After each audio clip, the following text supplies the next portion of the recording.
Adapun maksud tujuan kami di sini mengumpulkan Bapak Ibu, kami ingin mendiskusikan tentang program pengelolaan program yang berpihak pada murid. Sebelumnya Bapak Ibu, kami akan memperkenalkan diri.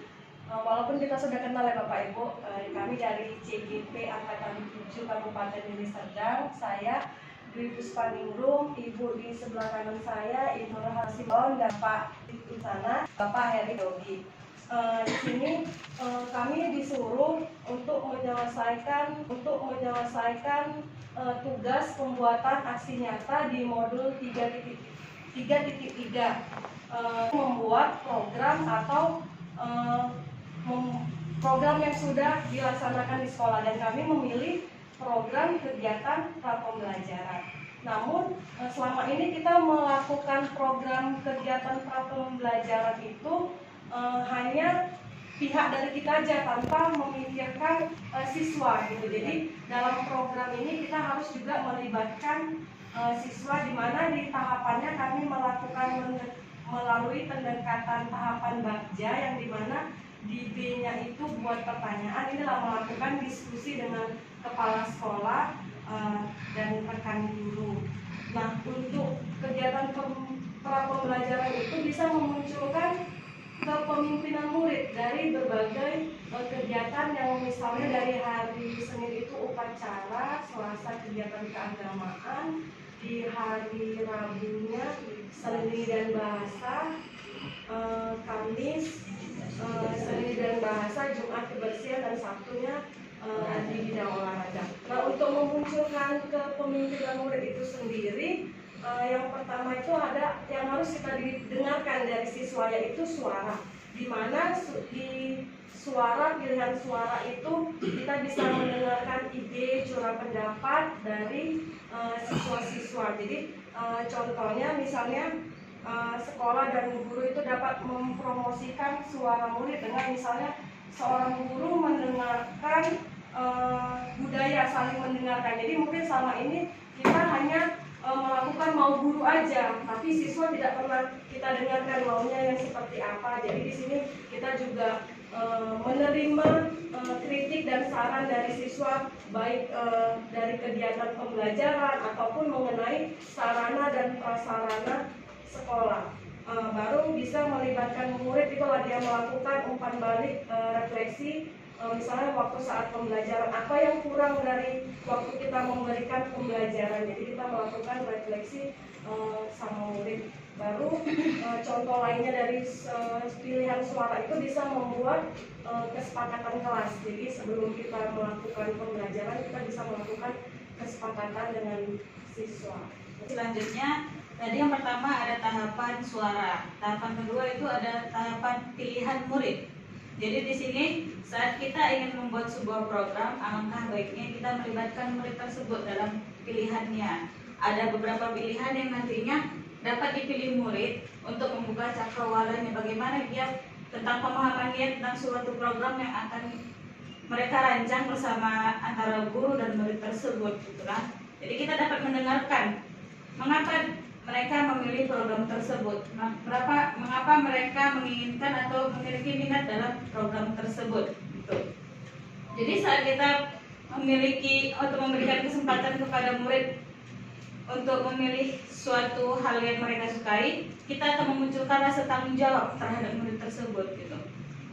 Memberikan tanggung jawab, memberikan kebebasan kepada mereka untuk memberikan pendapatnya, bahkan dapat mengajak temannya untuk memilih apa yang mereka pilih. Lanjutkan dari apa yang sudah disampaikan oleh kedua rekan saya, dimana tadi untuk student agensi yang pertama tadi disampaikan oleh Ibu Dwi adalah suara, ya, suara murid, lalu ada pilihan yang disampaikan oleh Ibu Hasanah, dan yang terakhir adalah kepemilikan atau ownership. Ya. Nah, jadi dalam pengelolaan sebuah program yang berpihak pada murid, nah ini kita perlukan ketiga tahapan ini, dari mana tadi ada suara, kita mengakomodir suara dari murid, bagaimana program yang mereka sukai, bagaimana program itu bisa mendukung pembelajaran yang baik bagi mereka. Lalu ada pilihan, ya, dari situ mereka bisa memilih, dan yang terakhir adalah kepemilikan.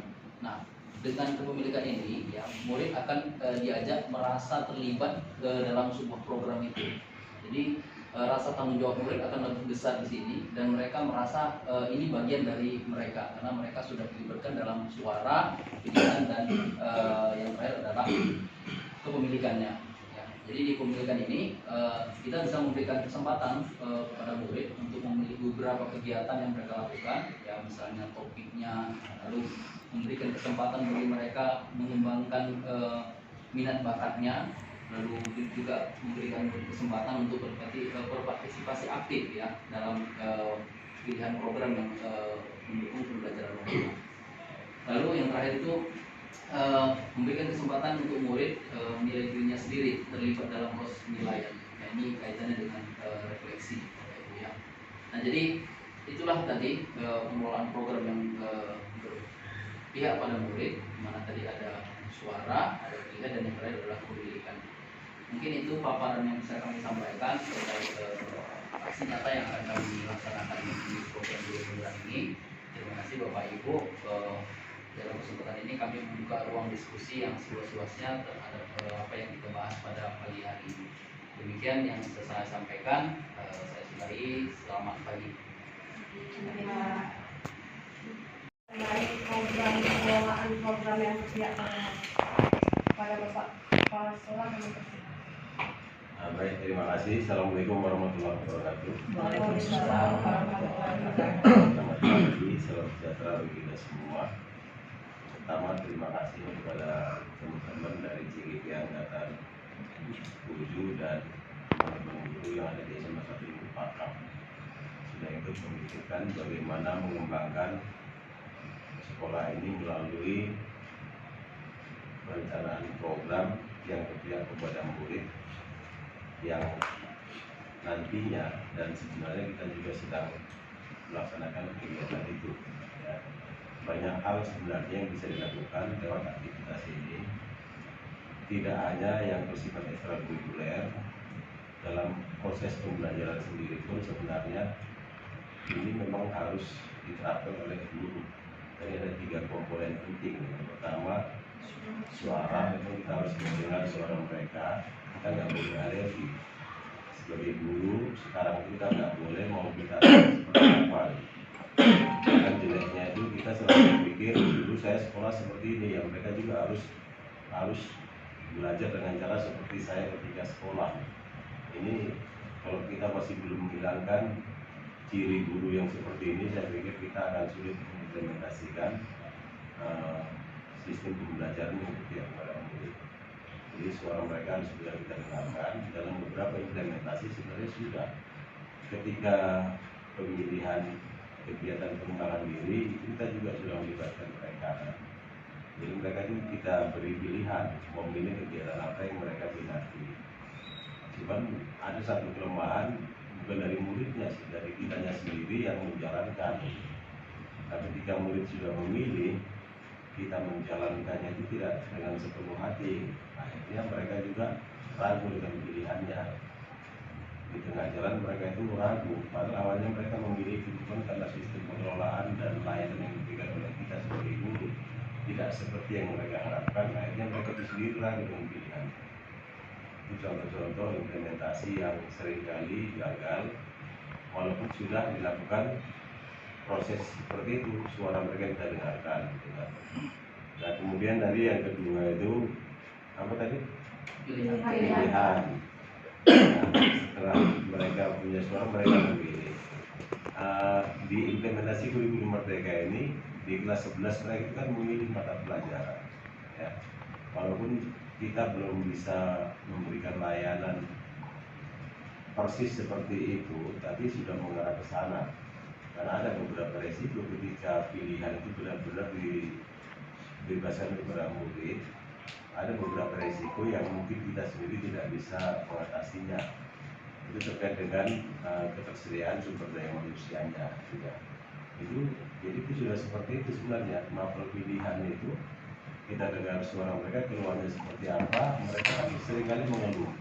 Saya Pak sekolah mau masuk IPS itu supaya nggak belajar fisika. Tapi ketika saya masuk di PSI, kenapa mesti saya harus belajar fisika?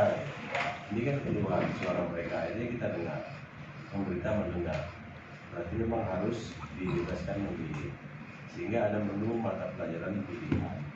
Nah harapannya memang ketika mereka sudah memilih, mereka merasa lebih memiliki, lebih bertanggung jawab. Sebenarnya itu poin pentingnya.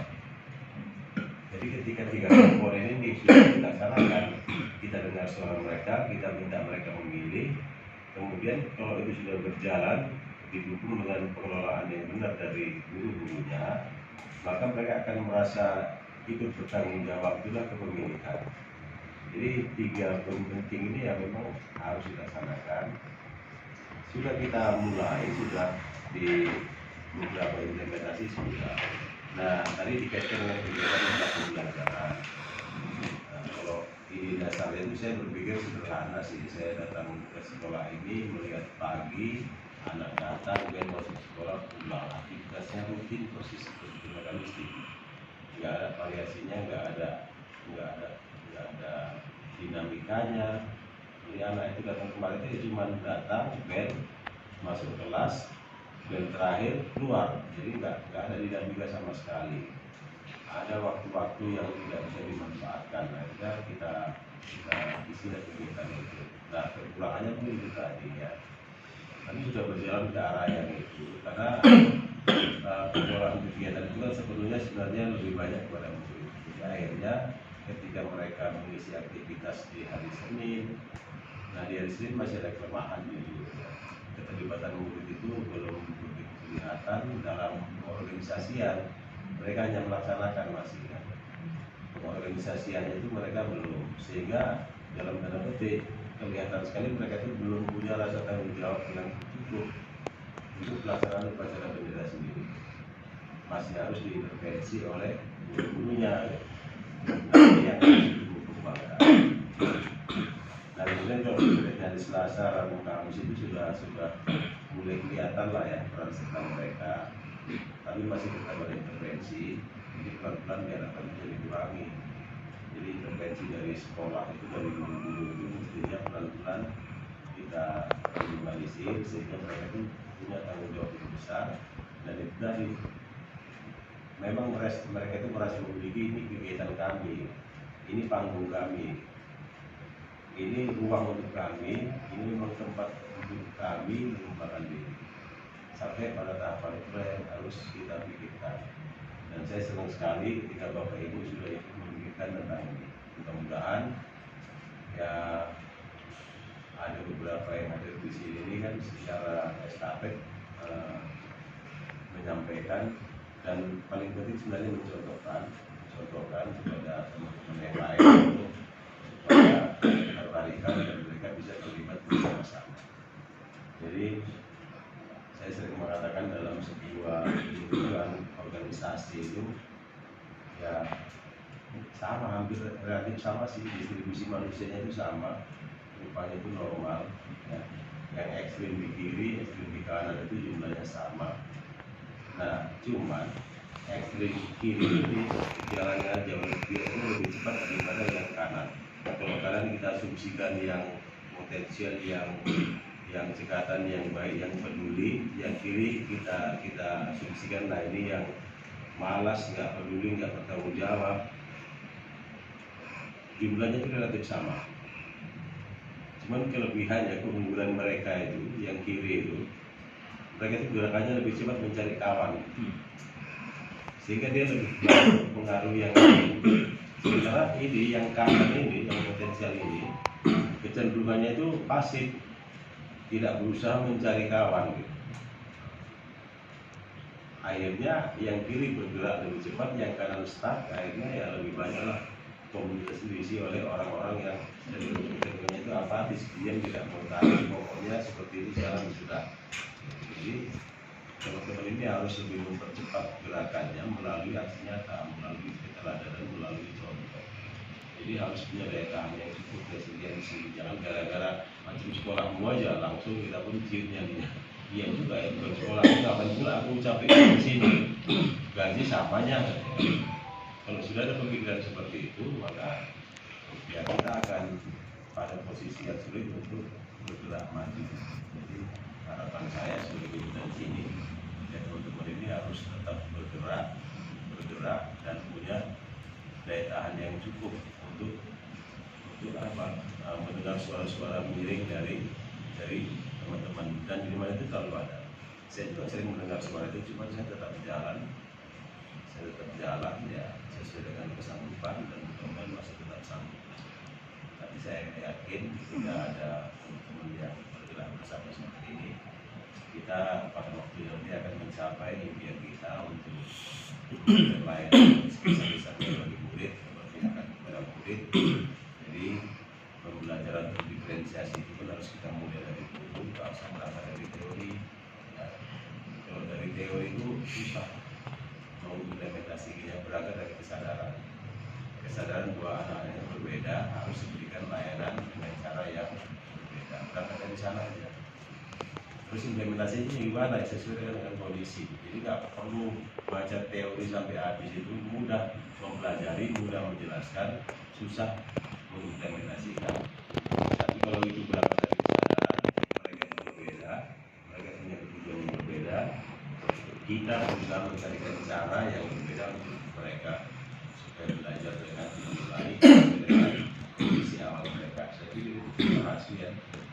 Terima kasih sekali lagi ini CGP dan teman-teman yang sudah memprakarsai kegiatan ini, sekaligus juga ini sebagai pengingat bagi saya untuk selalu berjalan pada koridor yang sebenar-benarnya.